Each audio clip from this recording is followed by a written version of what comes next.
I really try to be a good person to them. Was it legal? Literally yesterday, the company was closed. Wow. The first big failure. Are you this strong leader or your empathic leader? She was sent back to Belarus in the beginning of war, and I was lucky to meet my co-founder. Do what people want. For years, our community knew her, Vera Reshetina, as the leader behind the success of CactusSoft company and successful exit.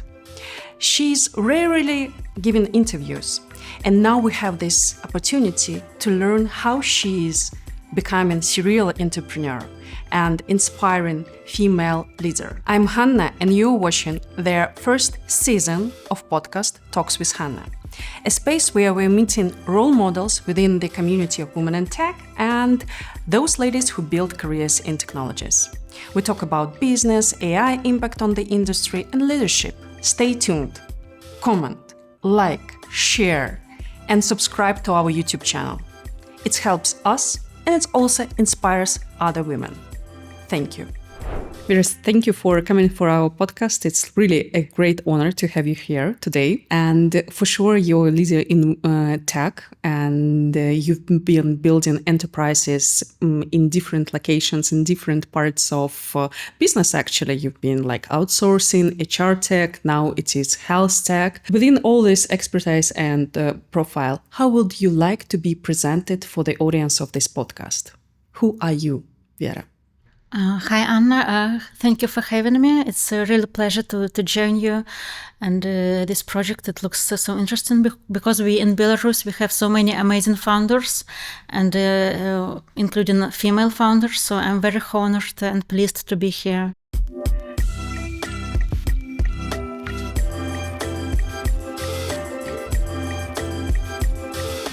So welcome, Vera, the founder. I would like to ask you and to start our conversation from a very specific question. Like when you started your career within the tech, you had a small, as I remember, that's almost very quickly you became a founder or a CEO of different multiple enterprises. But like, how did you felt that you are or understood that you can create your own companies, your own entities more successfully maybe than being employed or working for anybody else? Yeah, I think the reason for that is my quite bad character, because when I was in university, I joined a software company and I worked for almost 2 years, but I always thought that this and this and that I don't really like, and I would do it differently, and like young people can be so arrogant, and I was you was this person? I was this case when I thought like mistakenly that I can do it better. And I was so annoyed, and I didn't want to go to these meetings and to be managed by a very old man who are 30 years old. And I was 21 at that point. So because I was that arrogant, I thought I will start something by my own, and my family supported me. Probably by myself I wouldn't start at that age. I was 24 and I had a newborn son. So it was quite a bold move, but with all this support and all this useful energy, and what's most important, this arrogant feeling about anything. Yeah, so I just did it then. How will you describe your path in tech and entrepreneurship? Like, what was it? I think I always had something in me, because I provided for myself, at least for my clothes, like in my lifestyle, like quite modest, but still since age of 14, I was always doing something, some gigs here and there. And then I went to work and travel to United States when I was 19. Like I tried doing different things. So it was always in me, I think. I see. The question I have for you is like, I perceive you like a role model that's had a name the times when we all been already or still living in Belarus. So back to 5, 7, 10 years ago, Vera Reshetina, that was a name already, a name of a female founder and female leader within the tech. At this time, I guess you was doing your CactusSoft, so outsourcing companies. That's became so huge that at some point you merged it internationally, you had an exit. This was also a cool story to tell. But have you felt at this moment that you are a role model already for many other women who are in IT? And is it important for you to be a role model? Well, that's a complex question, because I think I never thought about this, especially at that time. I was just taking care of my baby, of my little son, who is now a young man, 20 years old. And I was also working, so I didn't have time to reflect. So just very busy looking after my kid and building a company. That's so simple. Back then, do you perceive yourself right now as a role model? I have heard that from some many people. And about this, I'm quite humbled, honestly. For sure. Like I would tell you, I even shared with you, that's when we started to make our community Women in Tech for Belarusians who are inside Belarus and outside Belarus, so reconnecting everybody. And we asked them for our very first event, as I remember, what female leader they would like to see and to hear, and whom they perceived as a role model. Vera Reshetina was the first. I'm not joking. I'm not trying to make some additional points here, but it was like always like the first name on the stage. Okay, so, and now you left Belarus and you are, for some years, you're living in Denmark. You were, as a tech entrepreneur, you was constructed, I would say, within the Belarusian tech industry. Probably there is some specifics that you gained there, characteristics as an individuality and a businesswoman, etc. So I wonder, like, what qualifications that influenced you during the period you was working for within the Belarusian industry, affecting you right now? Or what the leader, the entrepreneur, the founder you are right now, bad and good? I think we have a very good unfair advantage as Belarusians, that we as young people, we are very, very poor. We are born in very poor families, and we do not have scholarships, and like salaries are so low, especially back then. And you're so poor that you just think what to do with yourself, like how to manage this. Yes, how to manage this life. Just if you probably will just go to some casual job, you will live very, very modest.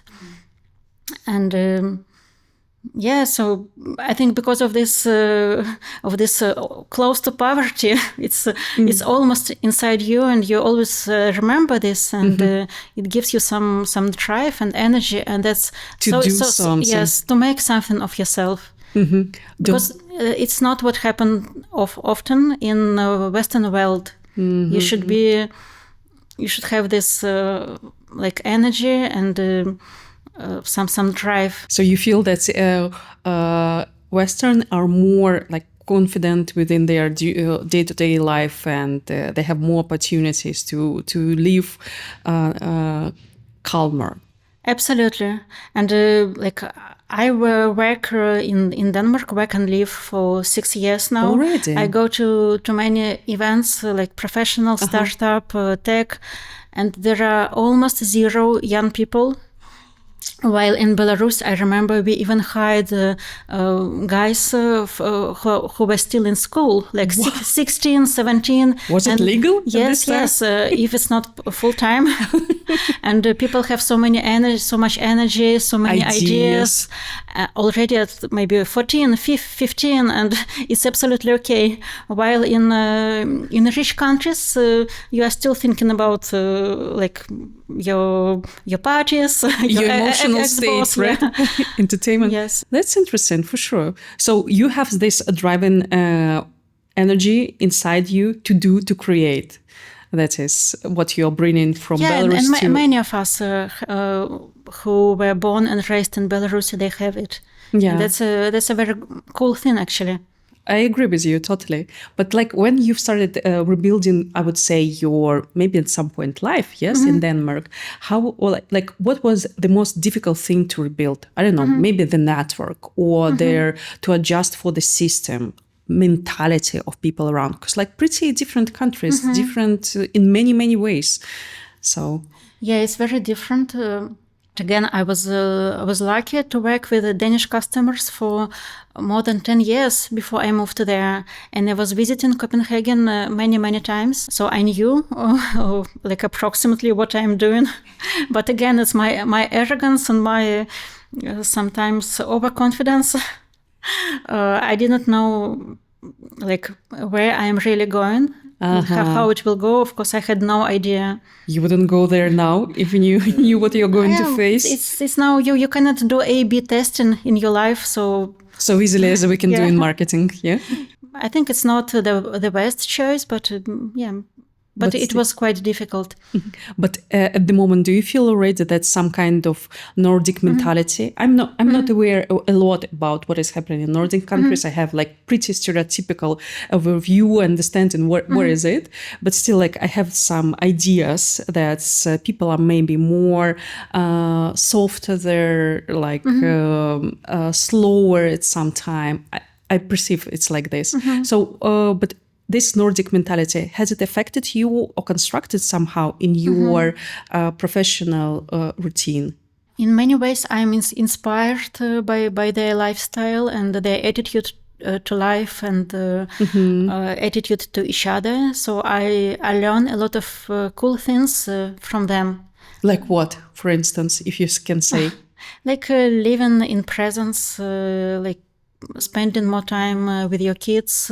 Work-life balance, yes, right? This I understood only when I moved to. And now, how do you perceive yourself, or you present more like Belarusian founder, maybe European or Nordic, or it doesn't matter for you? I don't really present myself currently, so I just me, and I think. This era, nationality is secondary, and like your experience is what really matters. I see, but I have another question for you I wanted to understand, because like still you was a figure in Belarus Tech when Belarus Tech was huge one and in more calmer situation. But right now, when we are so diverse, like we are living in different countries and doing different stuff, is it important for you to have connections with Belarusian community, to have these ties, like to connections? Is it important still during the last 6 years? We have this wonderful heritage of literature and music. So like this Saturday I was at literature event with a Belarusian author Sasha Filipenko, and he read his short stories, and it was like truly joy. It was my pleasure to come and listen. So it is important. And I remember that I think several years ago you've been here again to Warsaw to participate, and in the event half a year ago you was at our event here, also dedicated for Belarusians. Yes, of course. I'm close to my roots, and I find it very, very important. Like one more coming out here. I'm not just perceiving you as a big name within the Belarusian tech, but also I perceive that you're for sure serial entrepreneur. I don't know, will you call yourself like this? But knowing that you was doing outsourcing company, now you also shared that you have a furniture company. There was a HearteTech, now it is HealthTech, all these multiple things. Like the question I have for you, what is like, they are so different, all of them so different, amazingly. What is the main or the similar DNA, all of your companies, startups you are involved in or doing, creating? So what is the DNA behind it? Yeah, I truly believe, and I always thought that, and I think it's a common knowledge, that people are the most important part of any company. So either your employees or partners or investors or clients. So this is for me the most important. So I always tried to treat people well and build very long-term relationships. Very often I managed to do it and to keep them and develop. Sometimes I did not, unfortunately, but that was my focus. Because when I had everywhere. I had this question for you as well. I was thinking, like, I wanted to understand, like, what kind of leadership style do you possess? Because, like, we know that you are like this figure, like, a leader, but like, how will the employee of you will describe you as a leader? What do you think? How will they?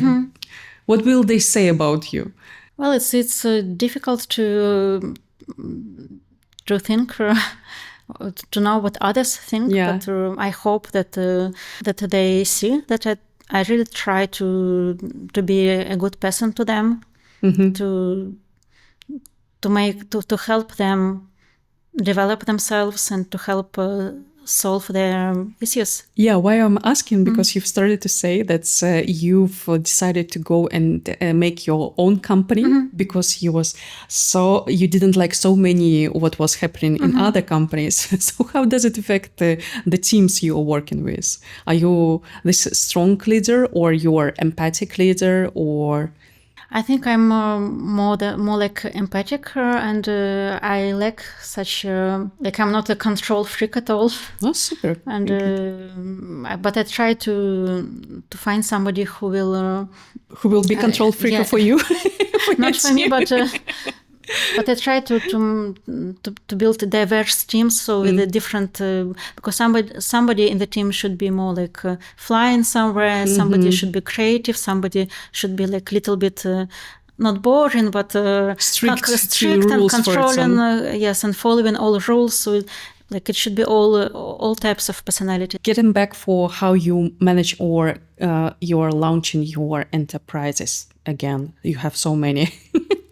I wonder to know, how do you understand that this particular idea is going to be good?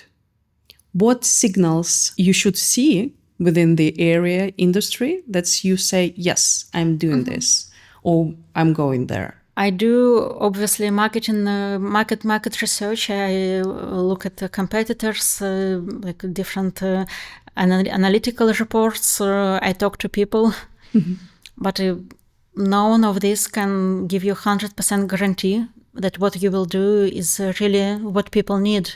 So I have done all this for my previous startup in HealthTech, but it unfortunately failed, and literally yesterday the company was closed. Wow. After 7 years, so it can happen. It's a milestone for sure. Yeah, it's a milestone, so it's like the first big failure, and I don't know, maybe in the modern world it should be even celebrated.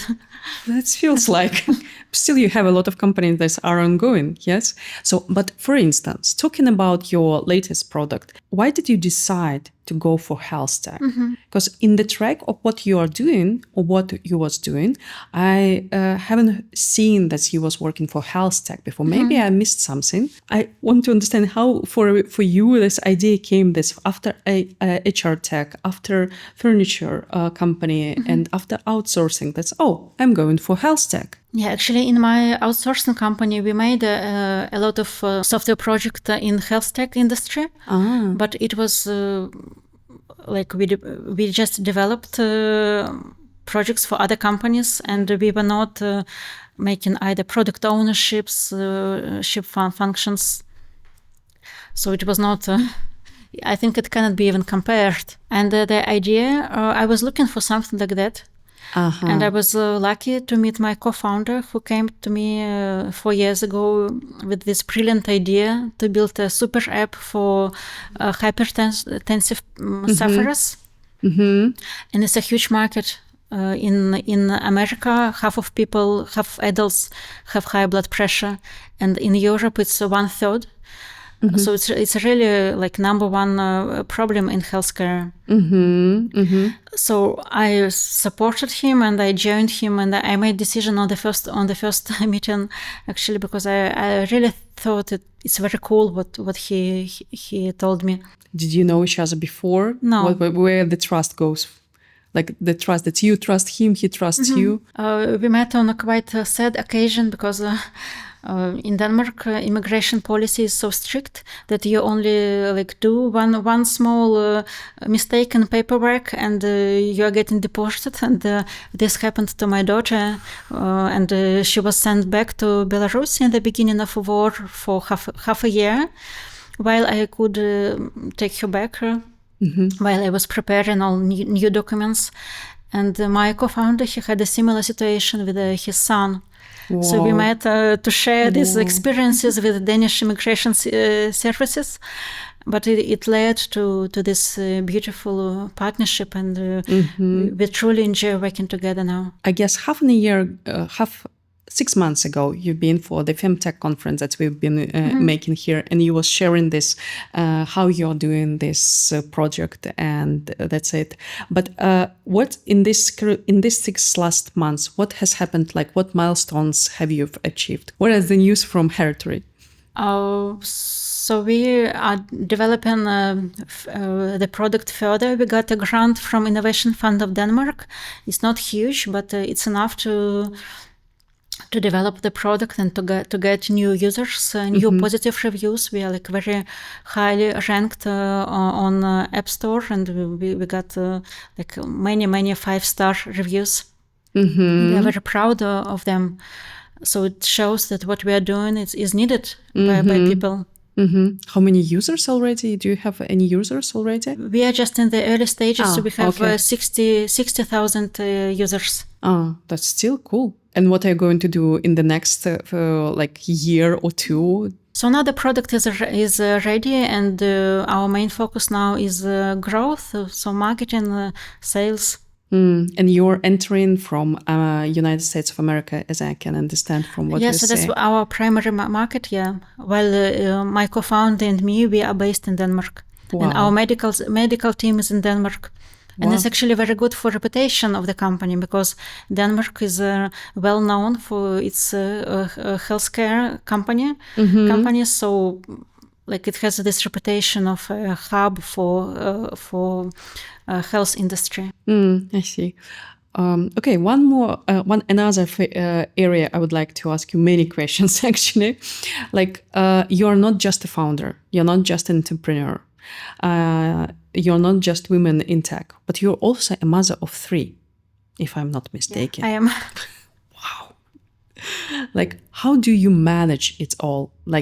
How do you manage to be a mother and to be a serial entrepreneur? Was it anywhere a question for you to manage these two sides? It's of course it's quite difficult, especially in a foreign country, because personally I couldn't understand how much support you get from your family and the community and everybody when you are raising kids in your homeland. But my third one was born in Denmark during pandemic, and I was alone with kids and her, a baby, and I was raising investment, and it was honestly it was quite tough. And when you are all alone, you see that it's a huge responsibility and endless tasks which you should do yourself. Yeah, like new schools, new kindergartens, new systems, legalization, all this stuff. It's so overwhelming. So I actually, I think it was the most difficult time of my life when I had all these 3 kids, a teenager, a young schoolgirl, and a newborn, and we were all alone in new country. Yes. You mean, right? With no relatives. But motherhood, is it something that helps you in your leader positions? Is it a force for you, or what is the connection there? I'm not sure if there is any connection, but for me, motherhood, it always was number one priority. My only, I always wanted to have more kids. So let's see if I will have any, but So you're still planning? I don't plan, no. I don't plan anything, but just, it was never a question for me. Either I want them or, because I was always quite maternal, and this gives me a lot of pleasure. Oh, super. Because that's like the average, we are right now living in this area where the average percentage, how they say, of kids per women is 1.0503, and you have 3 per one. So you are 3 times ahead of any average woman. But it's not a competition. Yeah, for sure. Just saying that it's already something in the situation, in the cultural context we are living now, it sounds a little bit more like outstanding experience. So, and knowing that you have another entities that you are responsible for, your business, it sounds like, wow, a huge portion of responsibilities in all areas at one time. By the way, what your kids are going to do, maybe the elders, are they willing to become entrepreneurs? Yeah, my son is considering that, but I'm not either advising him against or not pushing him in this direction. I think he can still spend several years of educating himself, of testing the waters where he wants to go. What's the most important is kindness and empathy and good relationships which he can develop and maintain. And that's for me it's the most important priority. If people can do that, they can do everything. That's nice. But if let's imagine that your daughter, as the second as a daughter, will come to you and ask you an advice to start her own enterprise within the tech or wherever, any other industry, what will be your recommendation for her? Not for sure, for her specifically, but in general, that could be for anyone who is starting their journey. There are very, very low chances they will come and ask me, because kids never ask parents what to do. They know it all better. Oops, okay, it will be someone else kid. Yeah, but even if maybe some imaginary situation, they will come and ask me for advice. Yeah, I will say also this common knowledge that do what people want. Ask first and develop then. The personality is the first. Yes, it's more important. You've built this huge outsourcing company and you've made an exit. Then you was having many others companies and ventures started. Now you are doing several companies as well. I wonder, what is your next big thing to do?